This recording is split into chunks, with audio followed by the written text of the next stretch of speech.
मेरी शादी को 5 महीने हो चुके थे। शुरू में मेरे पति ने मुझे बहुत प्यार दिया, पर कुछ समय बाद वो अपनी बिजनेस ट्रिप के लिए विदेश चले गए। उनके जाने के बाद मैं अपने सास ससुर के साथ अकेली रह गई थी। कुछ दिनों बाद मैंने नोटिस किया कि मेरे सास ससुर अपना कमरा बंद करके अजीब तरह की फिल्में देखते हैं।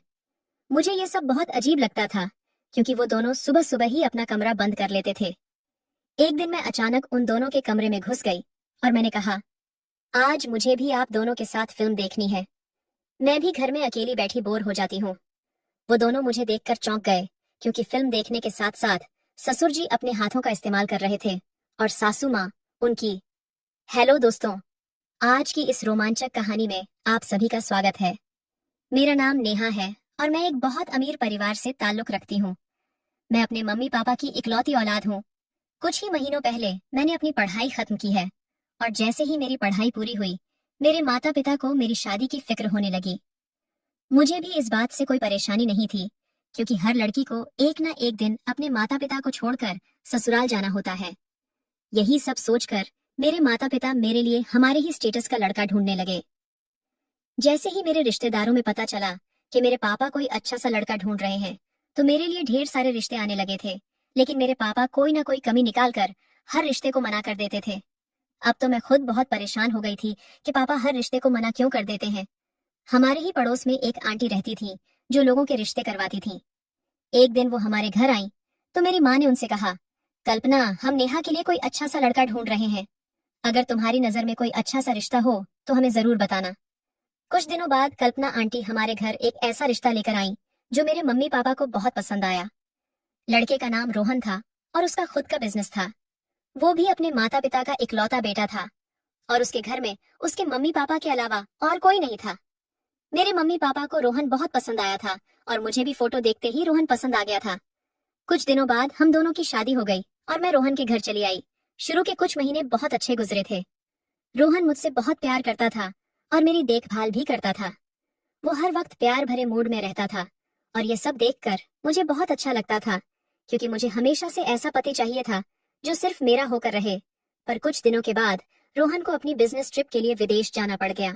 वो मुझे ढेर सारा प्यार करके गए थे, लेकिन उनके जाने के बाद मैं बहुत उदास हो गई थी, और इसी उदासी से बचने के लिए मैं घर का काम करने लग गई थी। एक दिन सुबह का समय था, जब हमारे घर का सिक्योरिटी गार्ड अपने हाथ में कुछ पकड़े हुए मेरे पास आया। मैंने उनसे पूछा, क्या हुआ दादा, आप यहाँ क्या करने आए हो? वो बोले, बहू मालिक के लिए एक पार्सल आया है। और ऐसा कहकर उन्होंने मेरे सामने एक बॉक्स रख दिया। मैंने बॉक्स देखा तो उस पर मेरे ससुर जी के नाम की एक स्लिप लगी हुई थी। मैं इस सोच में पड़ गई कि भला इस उम्र में कौन ससुर जी को पार्सल भेज सकता है।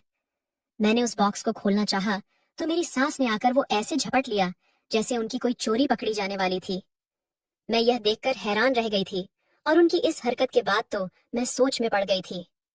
सासू माँ बिना कुछ कहे अपने कमरे में चली गई, और उनके पीछे पीछे ससुर जी भी कमरे में चले गए और दरवाजे को अंदर से बंद कर लिया। उसके बाद मैं अपने कामों में लग गई, लेकिन मेरा दिमाग बार बार सास ससुर की तरफ जा रहा था। मैं यही सोच रही थी कि आखिर उस बॉक्स में ऐसा क्या हो सकता है जो सासू माँ ने मुझसे ऐसे खींच लिया। यही सोचते सोचते न जाने कब मेरी आंख लग गई। सुबह हुई तो मैं आंगन में आकर बैठ गई। तभी मेरे ससुर जी अपने कमरे से निकले। मैं बड़ी हैरानगी से उनकी तरफ देख रही थी, क्योंकि उन्होंने अपने ऊपर एक चादर डाल रखा था, और उस चादर के अंदर ना जाने क्या छुपा रहे थे, या फिर मुझे ही ऐसा लग रहा था, क्योंकि उनका एक हाथ चादर के अंदर था। वैसे तो उनकी टांगों में हमेशा दर्द रहता था, और आज बिना किसी नौकर की मदद से बाहर निकले जा रहे थे। मैं आगे बढ़ी और सोचा कि चलो उनसे पूछ लूं कि उन्हें किसी चीज की जरूरत तो नहीं है, मगर वो मेरी बात को अनसुना करके बाहर चले गए। थोड़ी देर बाद ससुर जी वापस आए और कल की ही तरह अपने कमरे में जाकर दरवाजा बंद कर लिया। मैं दरवाजे के पास कान लगाकर खड़ी हो गई, क्योंकि मैं सुनना चाहती थी कि अंदर क्या बातें हो रही हैं, मगर मुझे अंदर से सिर्फ शोर ही सुनाई दे रहा था। मैं हैरान थी कि अंदर तो सिर्फ 2 लोग ही हैं, फिर इतना शोर क्यों आ रहा है। जब मुझे कुछ समझ में नहीं आया तो मैं अपने कमरे में चली आई। दिन ऐसे ही गुजरते जा रहे थे। मेरे ससुर रोज सुबह कहीं से आते थे और अपने साथ कुछ ऐसा लेकर आते थे जो वो मुझे नहीं दिखाना चाहते थे। एक सुबह की बात है, जब ससुर जी घर वापस आए तो मुझे ऐसा शक हुआ कि उनके हाथ में किसी फिल्म की सीडी है। वो सीडी देखकर मैं हैरान थी कि क्या मेरे सास ससुर फिल्म देखते हैं और किस तरह की फिल्म देखते हैं जो उन्हें अपने कमरे का दरवाजा बंद करना पड़ता है। एक दिन मैंने फैसला किया कि आज मैं पता करके रहूंगी कि मेरे सास और ससुर ऐसा क्या देखते हैं जो उन्हें अपने कमरे का दरवाजा बंद करना पड़ता है। एक सुबह की बात है, ससुर जी बाहर से आ रहे थे और आज भी उनके हाथों में किसी फिल्म की सीडी थी। वो सीडी लेकर सीधा अपने कमरे में गए और जैसे ही उन्होंने कमरे का दरवाजा बंद करना चाहा, मैं तुरंत उनके कमरे में घुस गई। मैंने उनसे पूछा, आप दोनों सुबह सुबह दरवाजा बंद करके क्या कर रहे हो? मुझे अचानक से अपने सामने खड़ा देखकर उन दोनों के चेहरे का रंग उड़ गया। तभी मेरे ससुर ने जवाब दिया कि वो दोनों फिल्में देखते हैं। मैंने कहा, अगर आप दोनों फिल्में देखते हो तो दरवाजा बंद करने की क्या जरूरत है? फिल्में तो सबके सामने भी देखी जा सकती हैं। उन दोनों ने मेरी किसी भी बात का कोई जवाब नहीं दिया, तो मैं भी वहां से बाहर आ गई। मेरे बाहर आते ही उन दोनों ने फिर से दरवाजा बंद कर लिया। मैं फिर से दरवाजे के पास कान लगाकर सुनने लगी कि वो दोनों सच में फिल्म देखते हैं या फिर मुझसे झूठ बोल रहे हैं, मगर मुझे अंदर से सिर्फ शोर सुनाई दे रहा था, जिस पर मुझे थोड़ा सा यकीन हो गया था कि क्या पता सच में फिल्म ही देख रहे हो। मगर अब ऐसा रोज ही होने लगा था। वो दोनों अंदर फिल्में देखते रहते थे और मैं बाहर अकेली बैठी रहती थी। शादी से पहले मैंने सुना था कि घर के बड़े बुजुर्ग घर की रौनक बढ़ाते हैं, पर यहाँ तो उल्टा ही था। मेरे सास ससुर तो सारा दिन कमरे में ही घुसे रहते हैं और मैं अकेली इतने बड़े घर में इधर उधर भटकती रहती हूँ। एक दिन मेरे दिमाग में एक आइडिया आया, क्योंकि मेरी बेचैनी को खत्म करने के लिए मेरे पास एक ही तरीका था और मैंने उसे अपनाने का सोचा। अगले दिन मैं सुबह जल्दी उठकर आंगन में बैठ गई।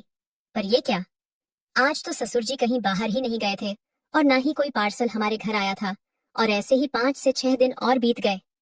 अब ना ही मेरे ससुर घर से बाहर जाते थे और ना ही कोई पार्सल आता था। एक दिन मैंने बातों ही बातों में उनसे पूछा तो वो मुझसे कहने लगे कि तुम्हें तो पता ही है बेटा कि मेरी टांगों में कितना दर्द होता है, इसलिए मैं हर रोज घर से बाहर नहीं जा सकता। मैं उनकी बातों पर भरोसा नहीं कर पा रही थी, क्योंकि कुछ दिन पहले तक तो वो रोज ही सीढ़ी लेने जाते थे। यही बात जब मैंने उनसे कही तो उन्होंने चिल्लाना शुरू कर दिया। वो बोले, बहू, कोई मेरे काम में दखल अंदाजी करे ये मुझे बिल्कुल भी पसंद नहीं है। तुम अपनी हद में रहो, वरना तुम्हारे लिए अच्छा नहीं होगा। उन्होंने इस तरह से कभी मुझसे बात नहीं की थी, इसलिए मैं रोती हुई वहां से अपने कमरे में आ गई। अब मुझे उनसे थोड़ा थोड़ा डर भी लगने लग गया था, पर अब मेरा शक यकीन में बदलता जा रहा था कि जरूर कोई ना कोई ऐसी बात है जो ये दोनों मुझसे छुपा रहे हैं। अगले दिन वो फिर सीढ़ी लेकर आए और अपने कमरे में चले गए। तभी मैं उनके पीछे गई और अपनी सासू माँ से कहा, आज मुझे भी आप दोनों के साथ फिल्म देखनी है। रोहन बहुत दिनों से अपनी बिजनेस ट्रिप पर गए हुए हैं और मैं घर में अकेली बोर हो जाती हूँ। क्या मैं भी आप दोनों के साथ यहीं बैठ जाऊं? उन दोनों ने मुझे ये कहकर कमरे से बाहर निकाल दिया कि ये हमारे जमाने की फिल्म है और तुम इसे नहीं देख सकती। इतना कहकर उन दोनों ने फिर से अपने कमरे का दरवाजा बंद कर लिया। अब मैं बाहर खड़ी इसी सोच में डूबी हुई थी कि यह क्या बात हुई भला।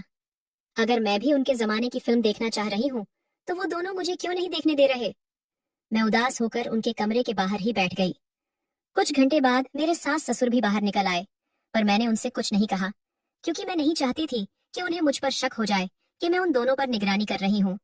दिन गुजर रहे थे, पर मुझे मेरे सवालों के जवाब नहीं मिल रहे थे। रात हो गई और मैं अपने कमरे में सोने के लिए चली आई। मेरे सास और ससुर भी अपने कमरे में चले गए थे। आधी रात को अचानक से मेरी आंख खुली तो मुझे मेरे कमरे में घुटन सी महसूस हुई, इसलिए मैं उठकर आंगन में चली आई। आंगन में आकर मैंने देखा कि दरवाजे पर 2 आदमी खड़े हुए हैं। ये सब देखकर मैं डर गई।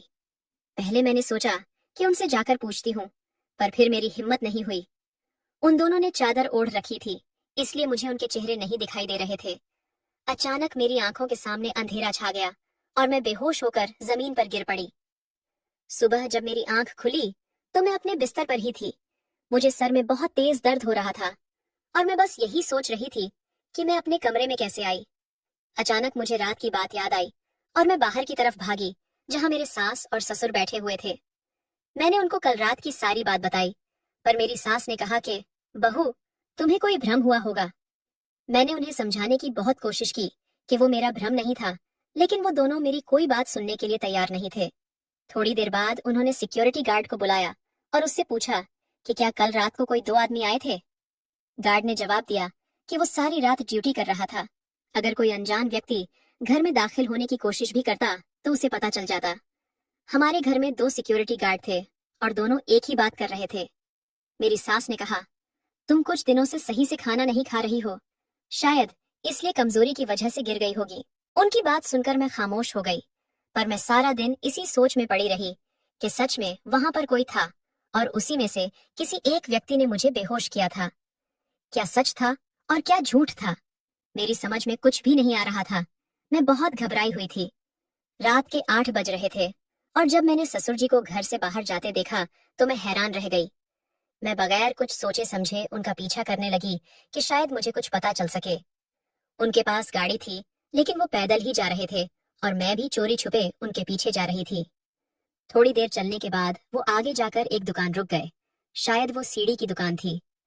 करीब 10 मिनट बाद ससुर जी उस दुकान से बाहर निकले। जब वो बाहर निकले तो उनके हाथ में एक सीढ़ी थी। उनके जाते ही मैं उस दुकान में घुस गई।